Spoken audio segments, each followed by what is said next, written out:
Hi, everybody. Welcome back to the Real Talk NYC Real Estate Podcast with John and Jonathan. Hello, Jonathan. How are you, bud? I'm great. You? Good. What are we going to talk about today? Well, today we're going to talk about land lease buildings. So the land lease building, generally speaking, and there's always little caveats to what we're going to talk about, but generally speaking, and I would say this incorporates 95% of the land lease buildings. When an agent says land lease building, it means that the building itself is built on land that it does not own. So it rents the land. So a landowner decides that they have an old building there, or maybe it's even vacant, a parking garage, whatever. They sell the rights to build on it under terms where they don't sell the land. So what that results in is usually a co-op entity, because then it's one entity renting the land that owns the building, pays the landlord, in the most literal sense, landlord, usually a monthly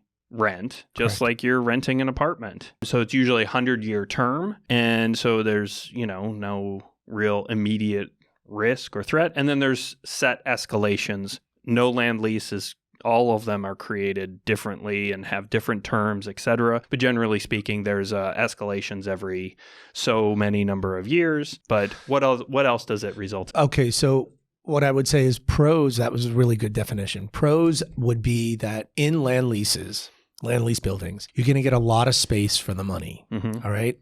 But as you said, on a con, the maintenance charges will tend to be much higher, because it's not only encompassing the common charges and real estate taxes, but also the lease component. There's no title insurance. It's not like buying in a condo. So there's no title insurance, no mortgage recording tax in land lease buildings. Lastly, many land lease buildings will have much more ease of purchase. So international purchasers, a lot of the times, trusts can buy, not necessarily defined with condo rules, but sometimes condo-like rules in those buildings. Yeah. And what about the cons of the In terms building? of subletting, et cetera? Subletting, as that's well. correct, Yeah. yes. So it's essentially buying into a condo for all the benefits of the co-op. Correct. What about cons? What about the challenges of buying in land lease buildings? Well, and in my opinion, before you even begin, I think the cons outweigh the pros, but go ahead. Yes. Well, and that's in and of itself, that's the biggest con, is that most of the time when we talk about and explain what land leases are to a potential buyer, most of them shy away from them. Because yes, you're getting more for your money. So the lower price per square foot, the lower closing costs, like you mentioned, but you have the higher monthlies. So you're always going to have the separate line item on your maintenance bill that goes directly to the land lease. And one of the reasons why people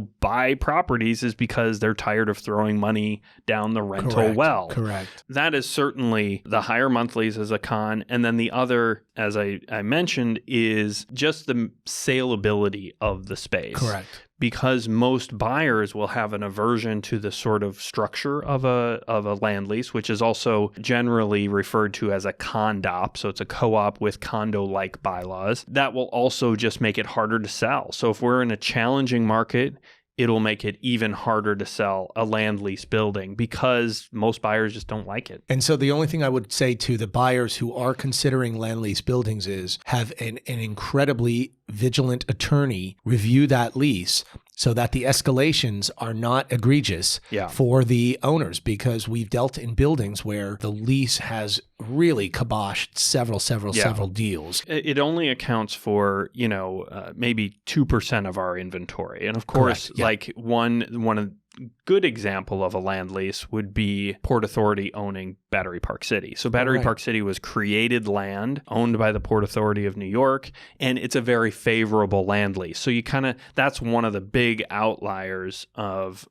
these real negative connotations of land leases, because it's not an individual that owns it. Sometimes it could just be a person that owns the land. Right. And I would say the only other thing I would mention around the escalations is that many times they're not defined. There's a formula associated with what those escalations are going to be. Well, what does that leave for a buyer is uncertainty Definitely. Of what that's going to be, and who wants to live with that level of uncertainty. Of course, there's uncertainties all the time with buying any piece of real estate, because the monthlies are inevitably only going to go up, but there's some certainty as to what's historically typical. Right. And the land lease just throws another wrench into the system, because it can be a very big escalation. We've seen that happen. It's a good topic to educate yourself on, but you need to talk to somebody that really knows qualified real estate broker. And we are applying for the job. Thanks for tuning in to Real Talk NYC Real Estate Podcast with John and Jonathan.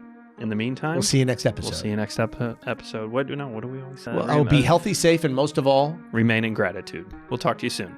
Thanks for watching or listening to the Real Talk NYC Real Estate Podcast. If you want to find us online or sign up to get our monthly and quarterly market stats, come on over to our website, GasdaskaConlonTeam.com, or you can find us on all social media with the handle @Gasdaska Conlon Team.